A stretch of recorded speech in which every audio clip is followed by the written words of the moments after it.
everybody, this is Jen. Welcome to my channel and welcome to my journey. So today I'm taking you back in the kitchen where we're going to make one of the favorite meals that my son and I both can agree on, and that is a vegetarian style sesame chicken. So if you're interested in how to make this kind of a recipe at home, well, follow me along right here on Garden Jen's Journey. My name is Jen. For most of my adult life, I have been battling morbid obesity. For 2024, I decided it's time to pull out all the stops and give it everything I got to get a handle on not only my weight, but my health. So join me on my journey as I battle the bulge.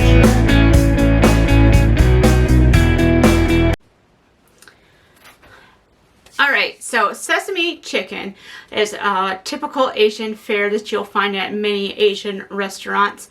But since I am vegetarian, I needed a way to have it without using meat. And my son does occasionally eat vegetarian as well.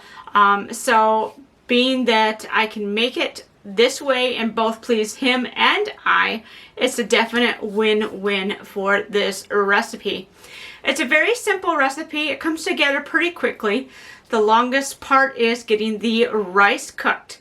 So I'm going to take you into the kitchen and we're going to get started on throwing this dish together. Alright, so I have my pot of water on the stove getting nice and hot and ready for a boil. And the reason I have a pot of water on the stove is we're going to be cooking our brown rice. And we're going to be cooking it essentially like we do pasta. This is another wonderful trick I learned from Dylan over on Well Your World. You gotta check them out. They have some wonderful vegetarian dishes.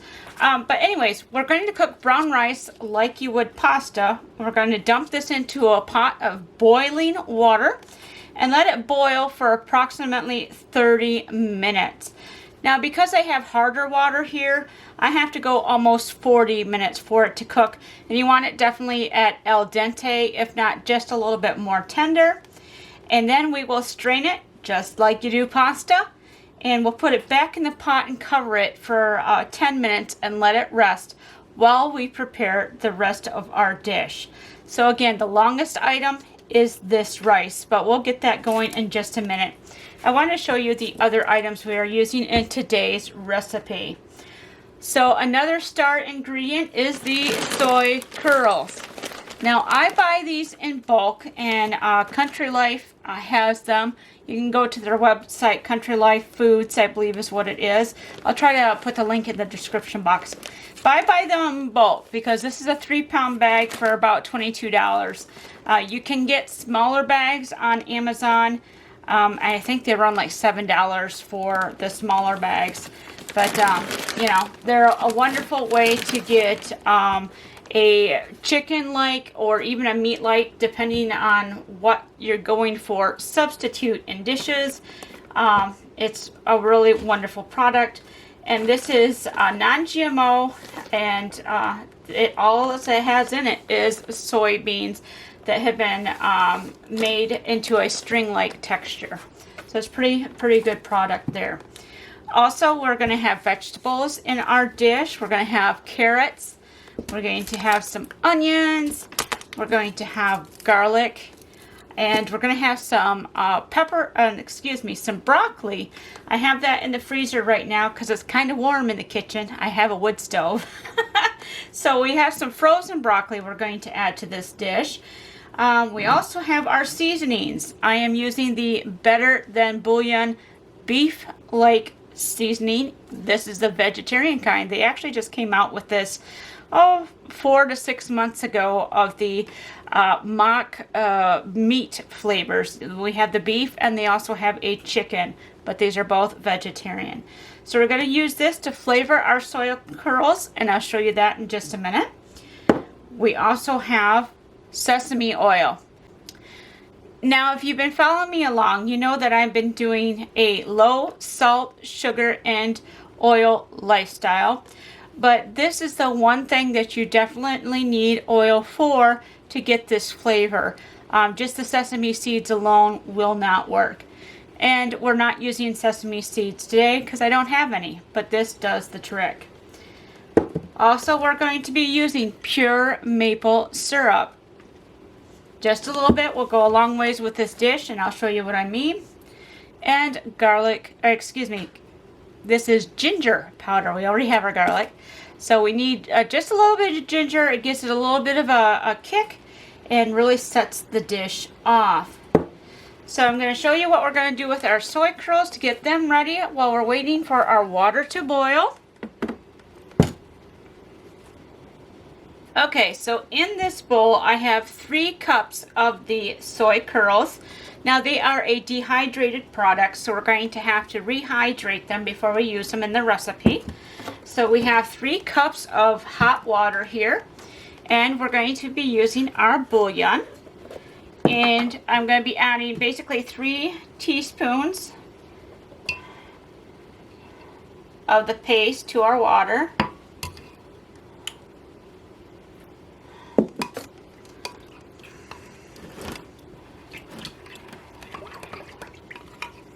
And this will come in handy later as well, because this will be used as we're cooking the dish too. So getting it all ready all at once. The other item I forgot to say that we're going to need is cornstarch. So, because we're going to need that to thicken up the broth to make the sauce. Alright, let's take care of these real quick. So I'm basically just going to pour half of this over the soy curls. And then we're going to let this just soak while our rice is cooking and get it nice and hydrated. And then we can use these straight in our recipe. I think the water is starting to boil for the rice, so we're going to go ahead and get that done. So we have our rice in the pot getting ready to cook. So now we're going to go ahead and chop up our onion. I already had prepared our carrots and stuff ahead of time.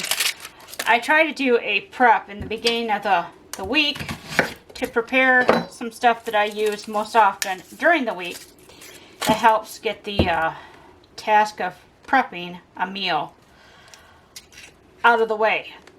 That way if you're running slow on time, that way if you're running short on time, or you know, you're not feeling good or whatever, you have a lot less work to do to actually throw a meal together.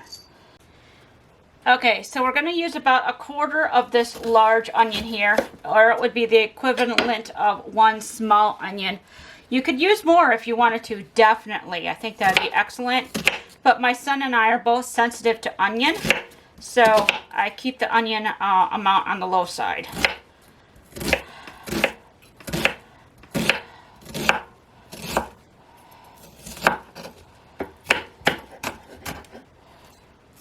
Alright, now that's ready to go.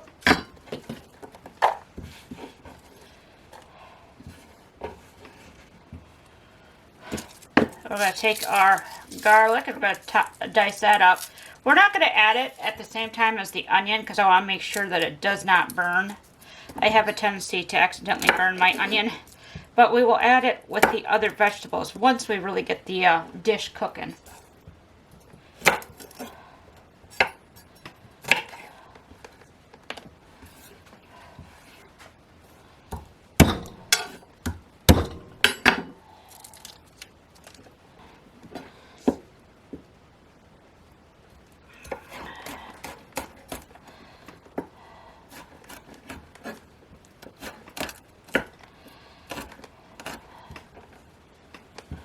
So basically I'm using just 2 cloves of garlic. Again, my son and I are kind of sensitive to alliums, so I have to be careful on how much we add, but we still need to keep the flavor of the dish.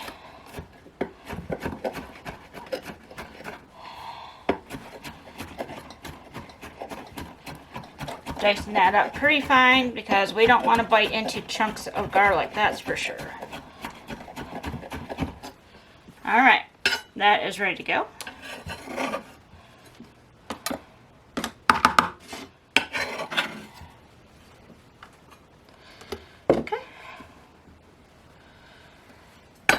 So our prep work is done. We got our soy curls. They are rehydrating. We have our onions, our carrots, and our garlic ready to go when it's time to start cooking. And our rice is in the pot cooking. So I will bring you guys back here when it's time to really start throwing this dish together. All right, so our rice is done. Let me show you what it looks like. Beautiful. Nice and fluffy and individual rice grains, not all clumped together. Now we're gonna let this sit for 10 minutes covered, or a little bit longer, while we prepare our main dish part. All right, so we're gonna start our sesame chicken. So to my saute pan here, I'm adding about half a cup of broth, because I don't really cook in a lot of oil, so we're gonna get this going with some broth. We're gonna add the onions first. We wanna get those really cooking and releasing their flavor into the broth.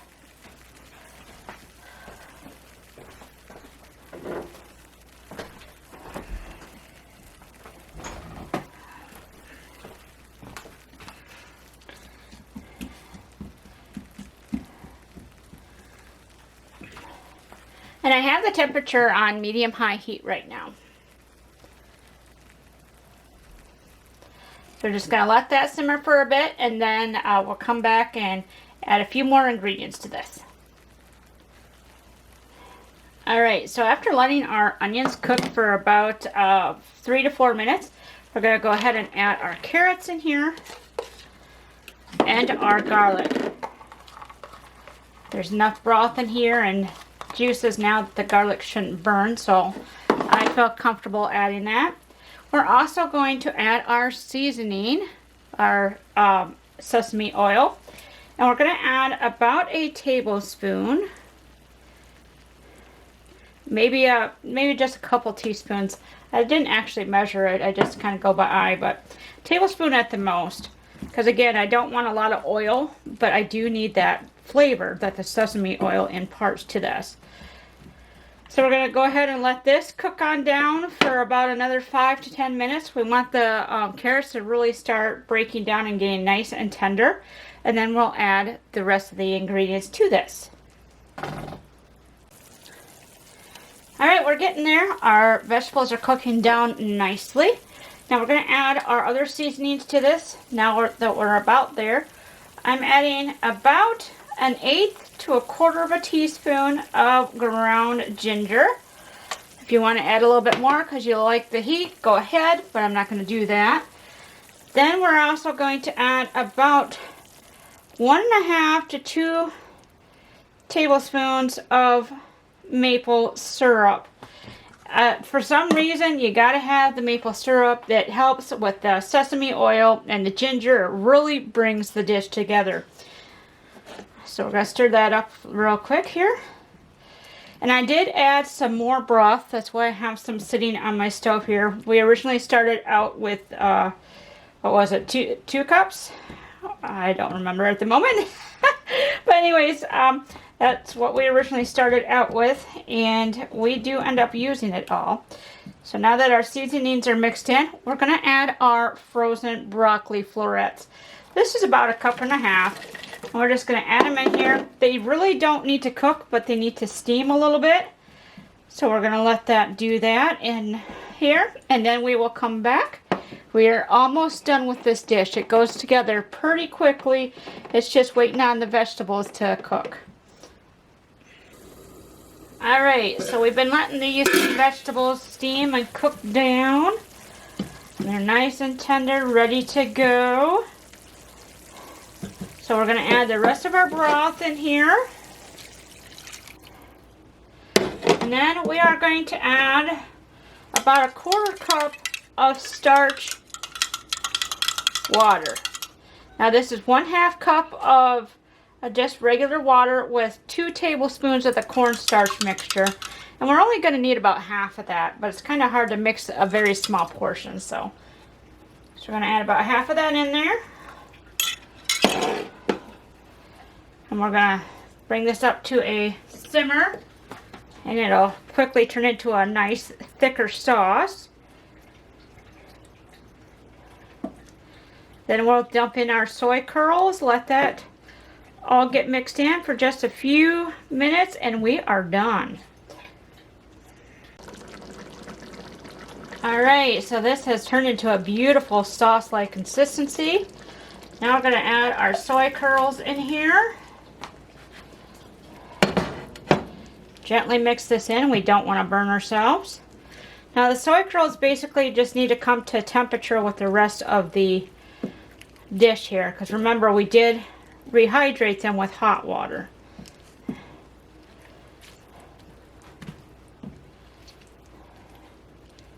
Alright, it smells so good. I wish we had smell-o-vision, folks. So I'm just going to let this come up to temperature, and then we're going to plate this up. Alright folks, well, here it is. We have our wonderful brown rice. I'll pile that on here. And because this is a whole grain, it's a very good carbohydrate to have. So a nice big scoop of that. Then we're going to add a nice big helping of our sesame chicken. Don't forget to drink your water, folks. My dog remembers. She has to drink water. Alright, so there we go. Let me get some light on the subject for you. Beautiful, hearty, healthy meal. I promise you, you won't go hungry with this dish. So there you have it, folks. A wonderful way to make vegetarian-style sesame chicken. If you like this video, make sure to give it a thumbs up. And of course, share it with your friends. If you went ahead and tried this recipe, make sure to put it in the comments down below how it turned out for you. Thank you for being with me today. And if you want to keep updated on more recipes that I might share, or even on my health journey for this year, make sure to click the subscribe button down below. Love to have you along, and I hope to be an inspiration for your journey. As always, I hope wherever you are, you're wonderfully blessed. So until next time, bye-bye.